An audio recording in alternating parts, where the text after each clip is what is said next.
Studios, Dave Hughes here, and I am joined in studio now by Garrett McInnis with Accelerate Mississippi. How you doing today, man? I'm doing great, Dave. I really appreciate the opportunity to come chat. Well, you've always got good stuff to talk about, so we always want you in here. Well, I appreciate that. There's a lot of work to be done, and it's exciting to talk about how the state of Mississippi is trying to get better at preparing people for the world of work. I mean, it's always a good topic to talk about because it's meaningful to everyday people. And, I think our idea of what it means to get people ready to work has changed quite a bit just in the last 5 to 10 years, I think. Unbelievably. The technology that's out there that is necessary to perform pretty much any job has dramatically changed. Obviously, the pandemic also flipped everything on its head as far as the world of remote work.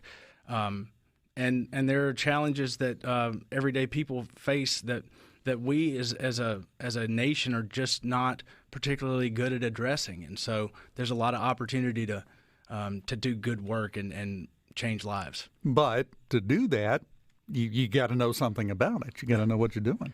Yeah, that's right. So it's a challenge every day to get up and really dig into how do we as a system recalibrate and find ways to connect people in seamless ways to pathways that get them better livelihoods and provide for their families. Well, and it is a recalibration because not only is the world changing and not only are our attitudes toward this changing, but it's changing every single day that goes by, it seems like. What you teach them this week may be something different next week, it feels like. Yeah, there's no doubt about it. I mean, we have, I think, as a nation, gotten more serious about understanding that we have to get involved with people's lives younger and sooner to talk about what careers look like, what practically is out there. And that's especially relevant in Mississippi because we want our people to not only go find good careers, we want them to find them right here in Mississippi. And that's, in some ways, it's a whole separate problem, but it is part of the same problem because and what I refer to there is you got to get the companies here to have the jobs available. Where do the companies go? Where they have a workforce that's there, available, and capable of doing the job they need doing. So it's two sides of the same coin. It is. We talk to companies every day who are either in Mississippi or considering Mississippi who need more people.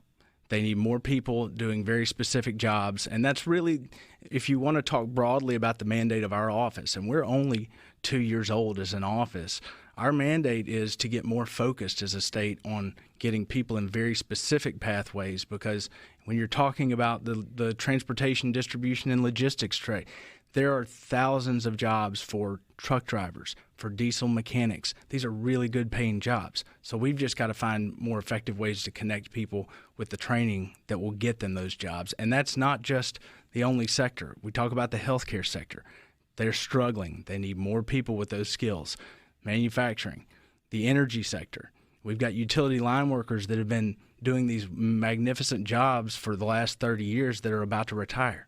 There's a lot of them about to retire. So how are we filling that pipeline right now that's going to pay off for the state in the long run? Well, and it is a long game. We're not working to make tomorrow better. We're working to at least keep 10 years from now where we're at the moment. That's right. And when our office was created, we kind of divide subject matter-wise what we work on in 3 buckets. But one of those 3 buckets is horizon thinking. What are we doing today to prepare our people for the jobs that are here 5 years from now, 10 years from now, and beyond?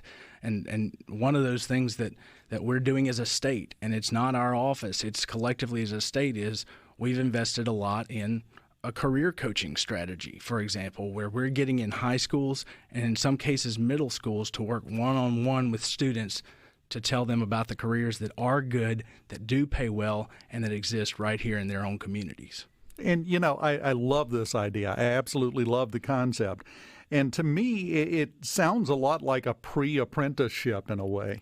There's a couple of different facets to it. There's just the general exposure to what's out there, but then you're working with the student to actually remove those barriers, figure out where the training is they're going to need, get those applications filled out. In some instances, a lot of times, finding work-based learning opportunities. So externships or apprenticeships where a high school kid gets to spend his summer seeing what a utility line worker does, or seeing what an industrial maintenance technician at Nissan or Toyota does. And then they know, yes, this is something I can be successful at. It really, we're seeing in micro cases already seeing impacts. We're seeing companies hire directly out of this program. But I think from a macro standpoint, what we're really talking about, we're going to impact thousands of students every year, and they're going to be making better post-secondary decisions. Well, basically, you're a cartographer. You're trying to draw the clearest map possible between where they're at now and where they need to be to have a fantastic, productive life. That's exactly right. We're fortunate that the legislature increased funding for that this year. We're gonna go from 2 years ago there were 20 career coaches in the state in only 6 counties, and they were locally based career coaches. This year we'll have 180. Approximately in 76 counties in the state, about 80% of the schools in the state. Now, it's not enough. We're going to need more in the long run because we've still got gaps. But we're talking about impacting thousands of students who otherwise might have dropped out, or they might have just gone into general studies because they didn't know what they wanted to do, and make better career decisions. That's in the long run, economically, for our communities, for our state as a whole, that's a win. That's a big opportunity. Well, it is. And let me ask you this, just in the 2 years, because we've been fighting this battle for a while. I have been a huge proponent of workforce for quite a long time. I was talking about it way before it became the cultural conversation that, you don't have to go to college to be successful. Yes, that's exactly right. Do you find that re-education process is continuing? Is it just like it was, or are we getting a little better in making people understand that there are a lot of options out there that have been frowned on for years? I do think it's getting better. I still think there's a huge opportunity for growth in how we communicate. I mean, how do we communicate with students? This career coaching thing, that's one way. But are we marketing these careers and these training programs effectively? Are we communicating effectively enough with parents? And that's a whole nother conversation. But I do think in the last decade or so that it has become enough of a discussion topic that people are really starting to reconsider. Maybe the 4-year school is a good pathway for me, but what program at the 4-year school is a good pathway that actually leads to meaningful careers? No, exactly. It's something that I think where we went wrong, my opinion, totally my opinion. You can just look at me and sneer if you'd like. It's fine, Garrett.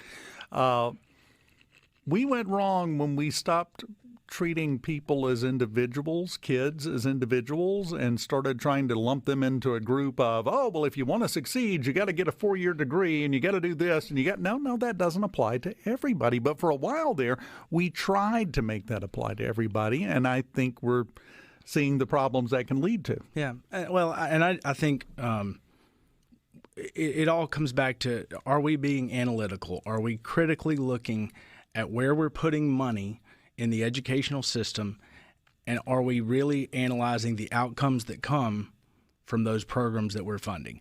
That's something that we're tasked with as an office at the state level, is to really, again, take a critical look and say, we're in year 1 of a return on investment study of career and technical education in Mississippi. It's going to be a 3-year process to do a full analysis of not only do we have the right programs that are aligned with careers at our high school and community college career tech system, but even if we do have the right programs, are they quality enough where people are prepared for those jobs? So I think it all comes back to we have to be more analytical. We have to be more strategic about where we put resources, and then we have to tell people about those opportunities. You're singing my song, because I have been preaching for a while now that we have become such a process-focused society. We focus on how we're doing something. We should be results-focused. I don't care how it gets done. Get it done. Here's the goal. Here's what we're trying to do. No coach goes into a game and says, just as long as everybody has a good time, it doesn't matter if we win or lose. Well, you do if you're dealing with, T-ball, and beyond that level, no. You've got a goal, and you work towards that goal, and that's what you have to do. But as you said, that goal, you've got to clearly articulate both the goal and how you reach it before you can. We're talking with Garrett McInnis with Accelerate Mississippi. Can you hang around? Absolutely. All right. Well, it's his fault. You heard it. He agreed to it. And we will continue on Middays live in the Element Wealth studio. And today, here on Middays, Dave Hughes here in studio with us, Garrett McInnis from Accelerate Mississippi. And I was telling you during the break, we got a question on the C Spire text line. I was going to ask you anyway. So they actually phrased it better than I would have. So I'm going with Bubba up in Starkville. Said, what qualifies a person to become a career coach, education, experience, et cetera? You mentioned how many more you have now and how many more you need. So how does that happen? Yeah, and the short story is it's a mixed bag. I mean, there are coaches across the state that are phenomenal in this space who come from education. They maybe they were teachers for years and saw deficiencies in the education space as far as it related to connecting with actual jobs. We also have career coaches in the state that come from private sector backgrounds, and that's phenomenal too because they bring real world experience. One of the best career coaches in this state is up in Columbus. She was running an enterprise rent-a-car, and the pandemic hit, and no one was renting cars anymore. And she has turned out to be a fantastic career coach because she knows what it means to expect your employees to go to work every day. So anyway, the long story short is we work with 6 regional entities who actually employ these career coaches, which is a critical piece. These coaches do not work for schools. They're not worried about the accountability model or lunch duty or traffic duty. They work for community-based organizations who are focused on community growth and who interface with the business and industry that desperately need people. And that's huge. It's critical. It's the critical piece. It allows the kids several different advantages. I mentioned during the break, they're forming a connection right there, number one, with someone that can help them.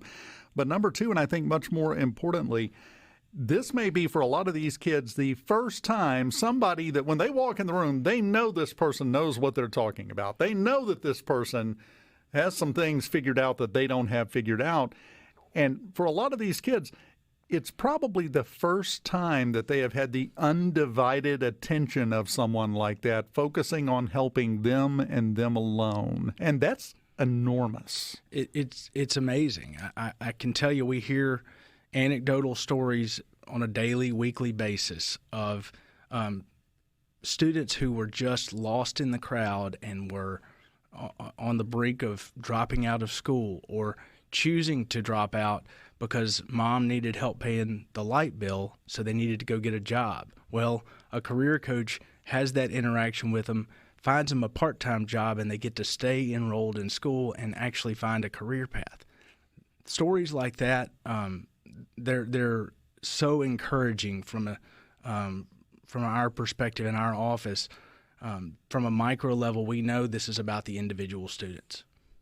It is, and I would say, again, I'm over here in the cheap seats, but I would say you are providing just as much value with encouragement and inspiration as you are actual information and help. There's no doubt. I mean, it's a balancing act because you do want to. It is about subject matter. Where are you going? What are you going to do, and how do you get there? What's the pathway to get there? But this is the one person in our high schools who's able to devote one-on-one attention to a student to say, what are your barriers and how do we remove those barriers? What do you want to do? And the follow-up question, why don't you think you can? Right. And then you work from there. And like I said, for a lot of these kids, it's the first time they've been asked those questions. Absolutely. Which is huge. So it's a fantastic thing, and hopefully this program just continues to expand and explode to an enormous size because it's needed. That's right. We think that we're on the beginning part of this career coaching strategy for the state of Mississippi. This is not the end. This program, this strategy is just maturing. It's just getting to a point where it's reaching the four corners of the state, and so. This will continue to evolve. It will continue to become a more effective strategy as we learn best practices.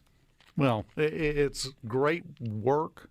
It's a great idea that everybody has. Now, see, here's a misconception. Let's deal with this right here. From the 662, no. Said, does this program only apply to college-age people? It's primarily for high school. Yeah, the strategy right now is solely focused on high schools with a little bit of we have a few coaches that are able to work in middle schools to start working with students. But this is a youth-based program of what are we doing when we finish high school? What are we doing in the world of work long term? Or do we want to go straight to work? Here are the good opportunities if you want to go straight to work. If you want to go to a community college, here are the programs that are leading to good outcomes for people in the world of work. If you want to go to four-year school, let's look at all the offerings and really hone in on the things that are going to get you the career that works for you, but that also pays well. Now, they had a follow-up comment here, the other end of the problem here. They say on the C Spire text line, after asking that about college-age people, said, I'm 28. I need to find a good career. Number one, you're not alone, okay? There's a lot of people out there paddling that leaky canoe right now. I get it. My best advice, and Garrett, you may have something else to add to this, my best advice to you is to go to your closest workforce training center. Schedule an appointment, walk in, sit down, and they will go over and they will tell you about some things you aren't aware exist as a career. Yeah, and I'll say we're developing some tools that will, I think, be really technology tools that are accessible for people that are not quite ready for prime time. But I would say, go to your local community college. Everybody's within 30 miles of a local community college campus.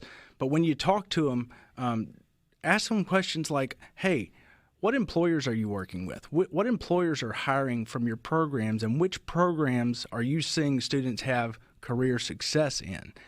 Ask to see the program. Ask to see the equipment. If it's a workforce or a career tech program, ask to physically see what you'll be doing on a daily basis and see if that's something that actually appeals to you that you would want to do in the world of work. And exactly, when you hear this advice and you think, well, no, I'm not college age. We're not talking about going to college. We're not talking about that. Your first step is to figure out what you want to do, where you want to be, and then figure out how to get there. And there are a lot more paths, I think, than a lot of people realize sometimes. So your first step is to figure out of the options that are available, what's the one that just kind of tickles your brain a little bit, and you go, oh, yeah, I could do that. And I'll also say this. We're actually doing a marketing campaign right now. There's a website called servethesip.com, which actually we have listed a short list of high-quality training programs all across the state in our 8 ecosystems. And so you can actually go on servethesip.com and look at the programs, and some of them are very short-term programs. Some of them may be a little bit longer, but if you need to get to work pretty soon, that's a good opportunity to go find out about some opportunities. And when he says shorter term, we're talking measured in weeks, not measured in months, not measured in years, weeks. That's from right. When you walk in the door and they say, okay, everybody find a seat, to you're done. Congratulations, you're ready for a career. Yep. You're ready for a job. That's right. So those options do exist, but that would be my recommendation. And again, our station down in Summit, SuperTalk Pike County, where I'm at, our studio is in the Workforce Training Center building on the campus of Southwest Mississippi Community College. I talk to these people. I'm friends with most of these people. I know them all. I see job fairs happening. I see companies coming in, and they set up something to try to get people to come in to go to work for them at good-paying jobs. This isn't hearsay. I see this happen on a very regular basis. Those people and the ones at all the other workforce training centers are just spectacular at this. And trust me, they can lay out every option that you possibly have. I'm sorry I'm ignoring you, Garrett, but I had something important to take care of here. This person from the 662 wanted some advice. That's what I got in stock today, but we may have more. Servethesip.com. That's right. Yeah, okay. We just kind of launched that about a week and a half ago, and really it's a short-term push because we're about to start a new school year. So this is when enrollment's happening. Now's the time to get in line and start asking about those programs. Exactly. Somebody else asked, is this program part of Mississippi Workforce Development? You're a separate thing, aren't you? Kind of tied in. So we are the Office of Workforce Development. We were created in statute in 2020. And so, I mean, we are the lead office for workforce development, strategy, and deployment for the state of Mississippi. Fantastic. There you go. So that answers your question, Bubba. You had an event you wanted to talk about, didn't you? Yeah, briefly. We have our big. I tell you what, we're going into the break. If you want to hang on, we'll do a couple of minutes in the next segment so we can give it the attention it deserves. That'd be perfect. I'm sorry, I drug you way off task here, and we got to talking to people and about everything else that we didn't get to. So I want to make sure we get to that. Garrett McInnis with Accelerate Mississippi in the studio. The extended cut. Coming up after the break. Mississippi Live in the Element Wealth Studios on middays. Dave Hughes in studio with me, Garrett McInnis from Accelerate Mississippi. I got off on completely other things, as I tend to do sometimes. Sorry about that, Garrett. But you've got a big event coming up we need to talk about. Yeah, no, I'm really excited. In August 21st through the 24th, it's going to be our second year hosting the Mississippi Horizons Innovation and Strategy Symposium. This is last year we had about 450 people. We're expecting over 500 this year. It's where the workforce system in Mississippi gets to come together and really, it's a working event. We're addressing challenges, working on solutions and strategies to get better as a state, with policy leaders, business and industry, economic developers, the education space, even state agency leaders that touch workforce. We're all in the room together. We're working to find ways to improve as a state, and still have registration open. For those who are interested, we would encourage you to go to acceleratems.org/MS Horizons, and you can register for that event. That's out in Flowood at the Refuge. Now, and I want to make sure that we make this clear because you're talking about people registering. Just anybody, or who are you looking for here? We're looking for interested parties who want to be a part of the solution of getting people in better career pathways for Mississippi.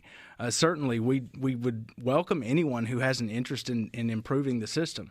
But I would speak directly to business and industry. If you want to know what the workforce development system of Mississippi has to offer you, come to the event, meet these partners who are doing incredible work, and learn about how we can help you find the people that you need. And I would assume also that gives you the opportunity to let the workforce development program know what you're looking for and what you need. That is one of the biggest deficiencies we have as a state, and I would say as a nation, is that education and industry don't talk very well to one another. They don't speak the same language, and so when we're good as a business and industry group at telling the public sector what we need, generally speaking, the education and training space can deliver. It's all about communication, and that's why this event's so important, is that we do get everyone in a room together, building those relationships, building those partnerships, and finding solutions. It's a basic precept of sales. You don't get what you don't ask for. That's right. You got to ask for it. That's right. And that seems like it would be a fantastic opportunity for business and industry leaders to show up and go, hey, you know what I really need? Because trust me, the folks at this conference, they want to know that information. That's right.